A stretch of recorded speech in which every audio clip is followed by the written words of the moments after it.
wabarakatuh. Apa kabar anak-anak ibu semua? Ibu berharap kalian berada dalam keadaan sehat dan tetap semangat dalam belajar daring di masa pandemi ini. Baiklah anak-anak ibu semua, sebelum kita memulai pelajaran, ibu berharap kalian mengisi absennya di WA kelas. Oke, untuk pelajaran kali ini kita akan belajar tentang sistem reproduksi pada manusia. Adapun tujuan pembelajarannya adalah yang pertama, mengidentifikasi organ-organ penyusun sistem reproduksi pada laki-laki dan perempuan beserta fungsinya. Yang kedua, mengumpulkan informasi tahap pembentukan sel sperma dan sel telur. Yang ketiga, mengidentifikasi tahap-tahapan menstruasi. Yang keempat, menjelaskan fertilisasi dan perkembangan embrio. Serta yang terakhir, mengumpulkan informasi tentang kelainan dan penyakit pada alat reproduksi. Oke anak-anak, sekarang kita lanjut kepada sistem reproduksi pada pria. Sebelum ibu memulainya, ibu mau bertanya dulu, pernahkah kalian mendengar kata-kata reproduksi? Ya, pasti kalian sudah sering mendengarnya. Reproduksi berasal dari dua kata, yaitu re dan produksi. Apakah artinya? Re berarti kembali dan produksi berarti menghasilkan. Jadi reproduksi berarti menghasilkan kembali atau dalam istilahnya berkembang biak. Nah, ibu mau bertanya dulu, apakah alat kelamin atau alat reproduksi yang kalian ketahui pada manusia? Nah, benar. Alat reproduksi pada manusia juga terbagi dua, yaitu pada jenis kelamin laki-laki berupa penis dan untuk jenis kelamin perempuan berupa vagina. Sekarang kita akan mempelajarinya satu persatu. Kita mulai dari pria terlebih dahulu.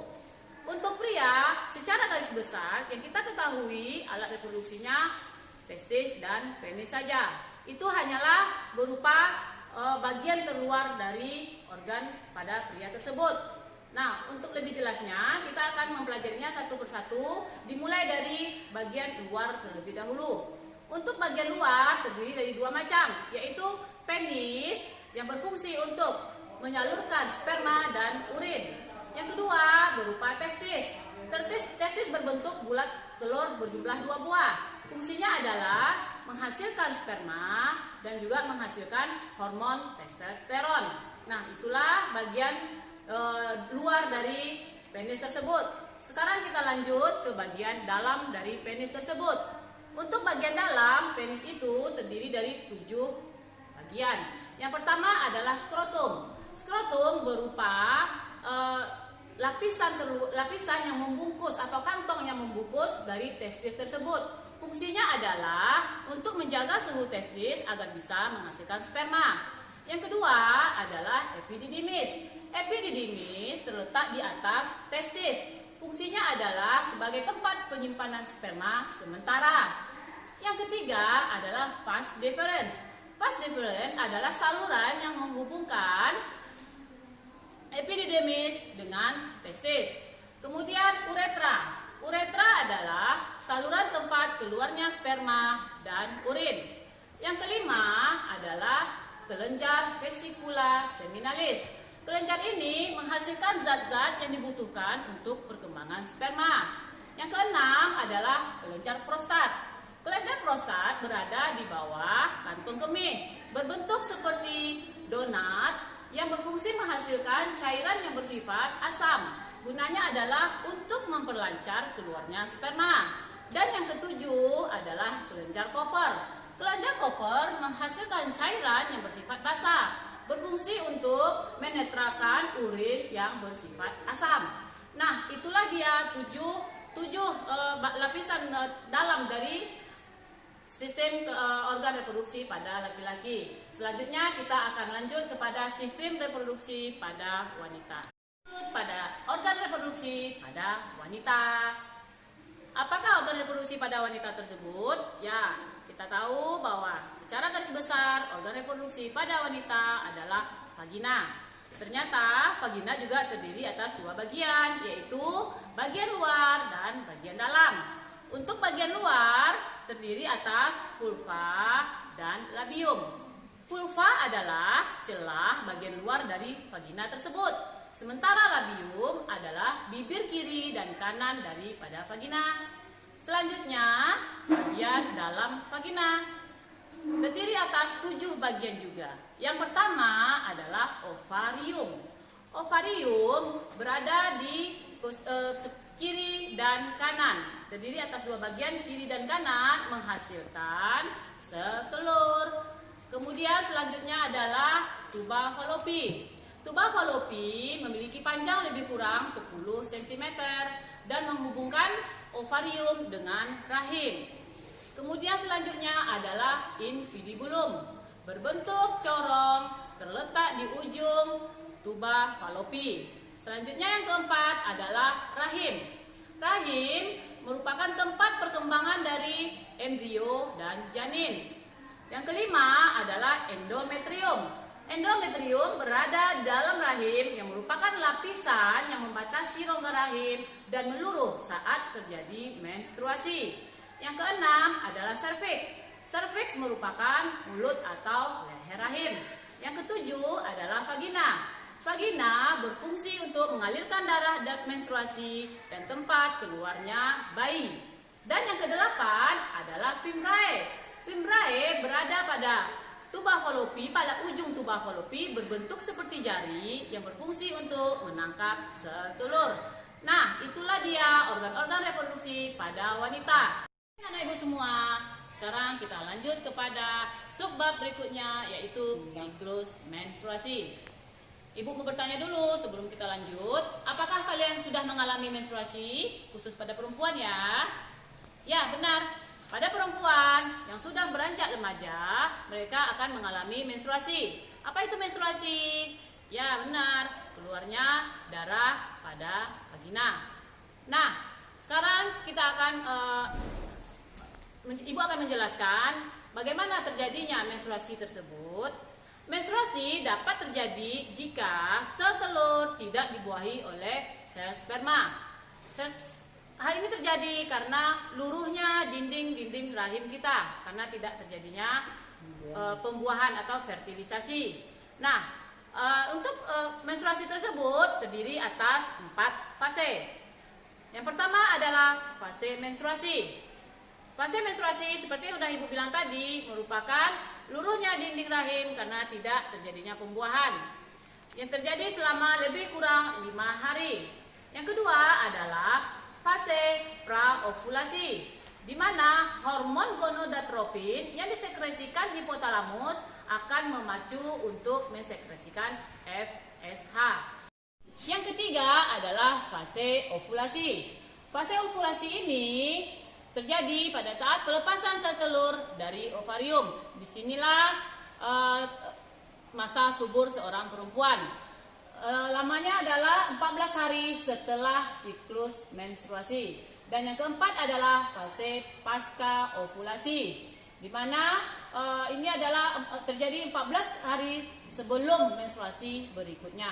Nah, itulah 4 fase menstruasi pada wanita. Sekarang kita lanjut kepada subbab fertilisasi dan kehamilan. Fertilisasi adalah proses terjadinya peleburan sel sperma dan sel telur. Di manakah terjadinya? Fertilisasi terjadi di tuba Fallopi. Pada saat fertilisasi, sel telur dan sperma akan melebur, kemudian akan berbentuk zigot. Zigot akan menempel di dinding rahim dan akan berkembang menjadi janin. Bagaimanakah proses perkembangan janin di dalam manusia, di dalam rahim? Untuk perkembangan janin itu terbagi atas 3 trimester. Trimester pertama, zigot akan menjadi embrio yang berukuran lebih kurang 5 cm. Kemudian pada fase trimester kedua, janin sudah mulai bergerak dan berukuran lebih kurang 30 cm. Sementara pada trimester ketiga, janin itu sudah berukuran lebih kurang 50 cm dan siap untuk dikeluarkan. Itulah fase-fase pada kehamilan manusia. Anak-anak ibu semua, kita akan lanjut pada pelajaran berikutnya. Pada pertemuan sebelumnya, ibu sudah menerangkan tentang fase perkembangan janin di dalam rahim.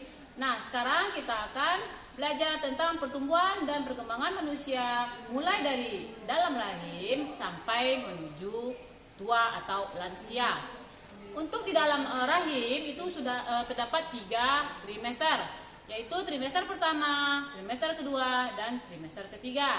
Setelah itu seorang bayi siap untuk dilahirkan.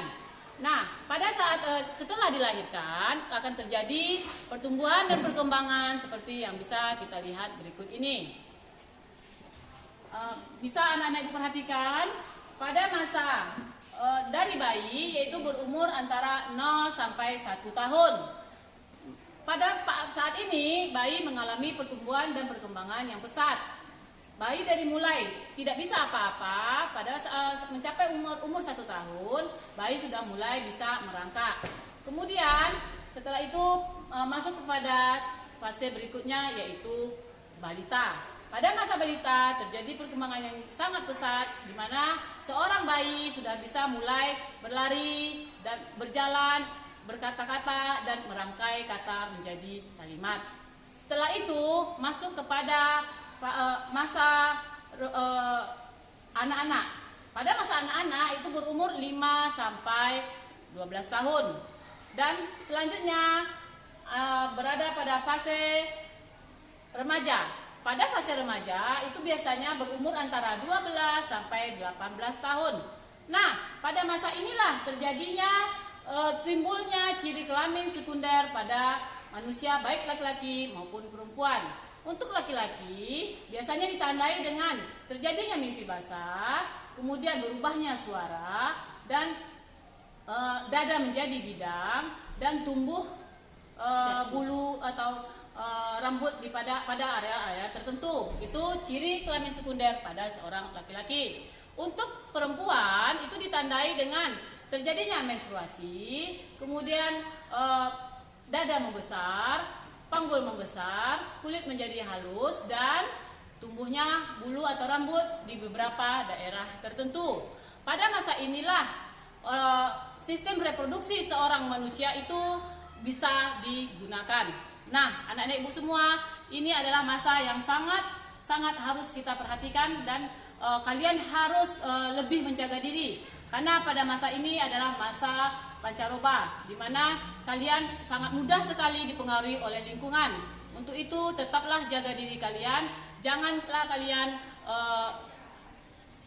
salah dalam bergaul. Selanjutnya adalah masa dewasa. Masa dewasa ditandai dari umur 18 sampai 25 tahun. Dan selanjutnya masa remaja dewasa. Masa remaja dewasa yaitu antara umur 18 sampai 25 tahun.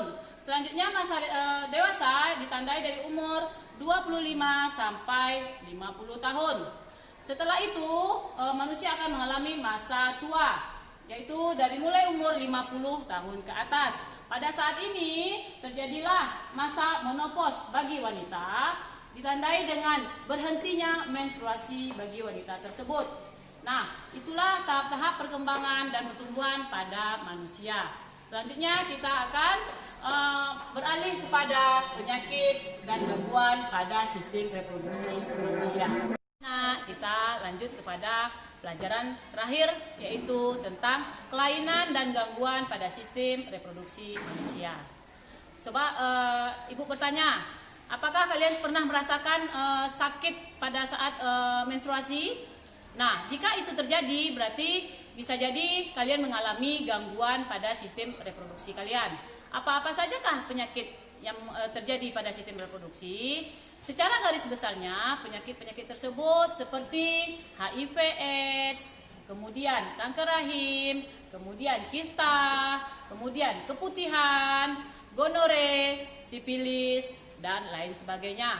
Untuk itu, kita harus menjaga sistem reproduksi kita dimulai dari sekarang agar kita semua terhindar dari penyakit-penyakit tersebut. Untuk penyakit tersebut bisa kalian lihat lebih detailnya di buku paket IPA kelas 9 ataupun di LKS yang sudah kalian pegang. Nah, anak-anak ibu semua, itulah pelajaran kita pada bab pertama kelas 9 ini, yaitu tentang sistem reproduksi pada manusia.